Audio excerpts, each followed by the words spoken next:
കേന്ദ്രമന്ത്രിയും B J പിയുടെ മുതിർന്ന നേതാവുമായ നിതിൻ ഗഡ്കരി ഏറ്റവും ഒടുവിൽ വാർത്തകളിൽ നിറയുന്നത് ഒരു ബഹിഷ്കരണവുമായി ബന്ധപ്പെട്ടാണ്. തൻ്റെ തട്ടകമായ, തൻ്റെ പ്രവൃത്തി മണ്ഡലമായ നാഗ്പൂരിൽ സാക്ഷാൽ അമിത്ഷാ വിളിച്ചു ചേർത്ത ഒരു യോഗത്തിൽ, അതും മഹാരാഷ്ട്രയിലെ തെരഞ്ഞെടുപ്പിൻ്റെ തന്ത്രങ്ങൾ ആസൂത്രണം ചെയ്യാൻ വിളിച്ചു ചേർത്ത ഒരു യോഗത്തിൽ നിതിൻ ഗഡ്കരി പങ്കെടുത്തില്ല. അതിനു മുൻപ്, തൊട്ടു മുൻപ് കഴിഞ്ഞ ആഴ്ച നാഗ്പൂരിനടുത്ത് വാർധയിൽ നരേന്ദ്രമോദി പങ്കെടുപ്പിച്ചുകൊണ്ട് നടത്തിയ ഒരു പൊതുസമ്മേളനം ഉണ്ടായിരുന്നു. വലിയ ജനക്കൂട്ടവും ബി ജെ പിയുടെ പ്രധാനപ്പെട്ട നേതാക്കളെല്ലാം പങ്കെടുത്ത ആ പരിപാടിയിലും നിതിൻ ഗഡ്കരിയുടെ അസാന്നിധ്യം ഏറെ ശ്രദ്ധേയമായി.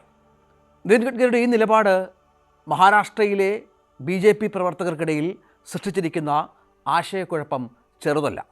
കാരണം നമുക്കറിയാം, ആർ എസ് എസുമായി ഏറ്റവും അടുത്ത ബന്ധമുള്ള നേതാവ്, കേന്ദ്രമന്ത്രിസഭയിൽ തുടർച്ചയായി രണ്ടാം തവണയും നരേന്ദ്രമോദി മന്ത്രിസഭയിൽ തുടർച്ചയായി മന്ത്രിയാകുന്ന നേതാവ്, കേന്ദ്രമന്ത്രിസഭയിൽ മാത്രമല്ല ബി ജെ പിയുടെ തലപ്പക്കമുള്ള നേതാക്കന്മാരിൽ ഒരാളും ജനപ്രിയരായ നേതാക്കന്മാരിൽ ഒരാളും. നമുക്കറിയാം, ടെസ്ല ഒരു തവണ ഇന്ത്യയിലേക്ക് വരാനായി ശ്രമിച്ചപ്പോൾ നിതിൻ ഗഡ്കരി പറഞ്ഞത് രാജ്യത്തെ 80 ലക്ഷം ആളുകൾക്ക് ജോലി നഷ്ടപ്പെടും ഡ്രൈവറില്ലാ വാഹനങ്ങൾ വന്നാൽ എന്നുള്ളതാണ്. ആ വീക്ഷണത്തിൽ കാര്യങ്ങളെ സമീപിക്കുന്ന ഒരാൾ കൂടിയാണ് അദ്ദേഹം. കടൽ വെള്ളം ശുദ്ധീകരിച്ച് ശുദ്ധജലമാക്കാനുള്ള നിരവധി പദ്ധതികൾ തമിഴ്നാട്ടിലടക്കം ആരംഭിച്ചതും അദ്ദേഹത്തിൻ്റെ ഈ കാലഘട്ടങ്ങളിൽ തന്നെയാണ്. അങ്ങനെ മോദി മന്ത്രിസഭയിൽ അംഗമായി, മന്ത്രിസഭയിൽ തന്നെ മികച്ച മന്ത്രി എന്ന പേരുള്ള, ബി ജെ പിക്ക് ഏറെ ജനപ്രിയനായ, തലപ്പൊക്കമുള്ള നിതിൻ ഗഡ്കരി എന്തുകൊണ്ട് ഇങ്ങനെ തുടർച്ചയായി നരേന്ദ്രമോദിയെയും അമിത്ഷായെയും ബഹിഷ്കരിക്കുന്നു എന്ന ചോദ്യം ബി ജെ പി പ്രവർത്തകർക്കിടയിൽ വലിയ ചർച്ചയാണ്. അത് ഇപ്പോഴുണ്ടാക്കുന്ന ഒരു പ്രശ്നമെന്ന് പറയുന്നത്, മഹാരാഷ്ട്രയിൽ തെരഞ്ഞെടുപ്പ് നടക്കാനൊരുങ്ങുകയാണ്.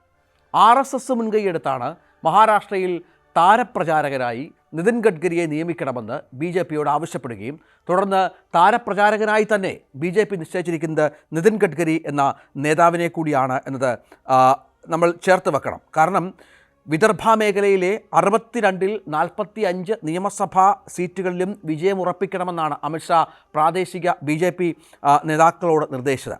ലോക്സഭാ തെരഞ്ഞെടുപ്പിൽ കോൺഗ്രസ് തിരിച്ചുവരവ് നടത്തിയ ഒരു പ്രദേശം കൂടിയാണ് വിദർഭ. മഹാരാഷ്ട്രയിൽ വിദർഭയുടെ പ്രാധാന്യം നമുക്കറിയാം. അവിടെ ഗഡ്കരി അടക്കമുള്ളവരുടെ സജീവ ഇടപെടൽ പാർട്ടി ആഗ്രഹിക്കുന്നതിനിടയിലാണ് ഇത്തരം ഒരു ബഹിഷ്കരണത്തിലൂടെ തൻ്റെ മനസ്സ് തുറക്കാതെ ചില പ്രതിഷേധങ്ങൾ ഗഡ്കരി നടത്തുന്നത് എന്നത് ഏറെ ആളുകളെയും ആശയക്കുഴപ്പത്തിലാക്കുന്നുണ്ട്. നരേന്ദ്രമോദിയുടെയും അമിത്ഷായുടെയും ശൈലികളെ പരോക്ഷമായി വിമർശിക്കുന്ന ഒരു നേതാവ് കൂടിയാണ് നിതിൻ ഗഡ്കരി എന്ന് നമ്മൾ ഇതിനോട് ചേർത്ത് വായിക്കണം. കാരണം നമുക്കറിയാം, നേരത്തെ ആർ എസ് എസ് മേധാവി മോഹൻ ഭാഗവത് അതിശക്തമായ ഭാഷയിൽ മോദിയെ വിമർശിച്ചത് നമ്മൾ കണ്ടു. തിരഞ്ഞെടുപ്പിന് ശേഷം ചിലർ ഭഗവാനാകാൻ ആഗ്രഹിക്കുന്നുവെന്നും, എന്നാൽ സ്വയം ഭഗവാനാവുകയല്ല വേണ്ടത്, ജനങ്ങളാണ് നേതാക്കന്മാരെ ഭഗവാന്മാരാക്കുന്നത് എന്ന തിരിച്ചറിവ് വേണം എന്ന ആവശ്യവും അദ്ദേഹം ഉന്നയിച്ച് നമ്മൾ കേട്ടതാണ്. ഇതിനോട് ചേർത്ത് നിൽക്കുന്നതാണ് കഴിഞ്ഞ ആഴ്ച നിതിൻ ഗഡ്കരി നടത്തിയ സഹിഷ്ണുതയുമായി ബന്ധപ്പെട്ട പരാമർശവും. മോദിയുടെയും അമിത്ഷായുടെയും ശൈലിയെ ആ തരത്തിൽ നിതിൻ ഗഡ്കരി അംഗീകരിക്കുന്നില്ല എന്ന ചില സൂചനകൾ കൂടി ഇത്തരം പരാമർശങ്ങളുമായി ബന്ധപ്പെട്ട് നമുക്ക് ലഭിക്കുന്നുണ്ട്. ഇങ്ങനെയുള്ള ഗഡ്കരി മഹാരാഷ്ട്രയിലില്ല എന്നാണ് ഈ അമിത്ഷാ വിളിച്ച സമ്മേളനത്തിന് ശേഷം, അദ്ദേഹം പങ്കെടുക്കുന്നതിന് ശേഷം അതിൻ്റെ മാധ്യമ വിഭാഗം കൈകാര്യം ചെയ്യുന്ന ആളുകൾ വിമർശിച്ചത്. അതേസമയം നേരത്തെ ഒരു പരാമർശം അദ്ദേഹത്തിൻ്റെ ഭാഗത്ത് ശ്രദ്ധേയമായി ഉണ്ടായത്, തന്നെ പ്രധാനമന്ത്രിയാക്കാനായി എതിർപക്ഷത്തെ, അതായത് പ്രതിപക്ഷത്തെ ഒരു നേതാവ് ശ്രമിച്ചുവെന്നും ആ നേതാവിൻ്റെ പേര് താൻ വെളിപ്പെടുത്തുന്നില്ല എന്നും, പക്ഷേ താൻ അന്ന് ആ ശ്രമത്തോട്, അല്ലെങ്കിൽ ആ ഒരു അദ്ദേഹത്തിൻ്റെ ക്ഷണത്തോട് പൂർണ്ണമായും നോ പറയുകയായിരുന്നു എന്നും നിതിൻ ഗഡ്കരി പറഞ്ഞതും ഇതിനോടൊക്കെ ചേർത്ത് വെക്കണം. കാരണം പ്രധാനമന്ത്രി പദത്തിൽ താൻ എത്താൻ ആഗ്രഹിക്കുന്ന ഒരുപാട് ആളുകൾ ഉണ്ട്, ഒരുപാട് രാഷ്ട്രീയ പാർട്ടികളുണ്ട് എന്നതുകൂടി പറഞ്ഞു വെക്കുകയായിരുന്നു അദ്ദേഹം. പലപ്പോഴും നമുക്കറിയാം, ഒരുപക്ഷെ നരേന്ദ്രമോദിയുടെ അപ്രമാദിത്യം ബി ജെ പിയിൽ ഇതുപോലെ ഉണ്ടായിരുന്നില്ല എങ്കിൽ പ്രധാനമന്ത്രി പദത്തിലേക്ക് പരിഗണിക്കപ്പെടേണ്ടിയിരുന്ന നേതാക്കന്മാരിൽ ഒരാൾ തന്നെയാണ് നിതിൻ ഗഡ്കരി എന്ന കാര്യത്തിൽ സംശയമില്ല. അവിടെയാണ് ഈ ലോക്സഭാ തെരഞ്ഞെടുപ്പിൽ അപ്രതീക്ഷിതമായ തിരിച്ചടിയുണ്ടായ മഹാരാഷ്ട്രയിൽ എങ്കിലും നിതിൻ ഗഡ്കരിയുടെ പ്രഭാവം ആ തരത്തിൽ ഉപയോഗിക്കണം എന്ന് ബി ജെ പി ഉദ്ദേശിക്കുന്നത്. പക്ഷേ അത് സംഭവിക്കുന്നില്ല. ഗഡ്കരി പല കാര്യങ്ങളിലും പാർട്ടിയുമായി സഹകരിക്കാൻ, അല്ലെങ്കിൽ ഇപ്പോൾ നേതൃത്വത്തോട് സഹകരിക്കാൻ വിമുഖത കാട്ടുന്നു എന്നതിൻ്റെ സൂചനകൾ പുറത്തു വരികയാണ്. ഇതെന്താണ് ബി ജെ പിയിൽ ഈ തരത്തിലുള്ള സമവാക്യങ്ങൾക്ക് മാറ്റമുണ്ടാക്കുന്നത് എന്ന ചോദ്യം രാഷ്ട്രീയ നിരീക്ഷകർ കൗതുകത്തോടെ ആലോചിക്കുന്നുണ്ട്. കാരണം നമുക്കറിയാം, അമിത്ഷായുടെയും നരേന്ദ്രമോദിയുടെയും ഒരു പ്രഭാവം കഴിഞ്ഞ 2 ഭരണകാലത്തെ പോലെ അത്ര ഇല്ല ഇത്തവണ. കാരണം ഇത്തവണ ഘടകകക്ഷികളുടെ കൂടെ പിന്തുണയോടുകൂടി ഭരിക്കുന്ന ഒറ്റയ്ക്ക് ഭൂരിപക്ഷമില്ലാത്ത ഒരു പാർട്ടിയാണ് BJP എന്നതുകൂടി ചേർത്ത് വായിക്കണം. പലവിധ തീരുമാനങ്ങൾ എടുക്കുമ്പോഴും ഘടകകക്ഷികളുടെ പിന്തുണയും അവരുടെ സമ്മതവും ആവശ്യപ്പെടുന്ന ഒരു പാർട്ടിയാണ്. ഈ മൂന്നാം തവണ നരേന്ദ്രമോദി ലോക്സഭാ തെരഞ്ഞെടുപ്പിനെ നേരിടുമ്പോൾ പൂർണ്ണമായും മോദി പ്രഭാവം രക്ഷപ്പെടുത്തും എന്നുള്ള വിശ്വാസമായിരുന്നു BJPക്ക് ഉണ്ടായിരുന്നത്.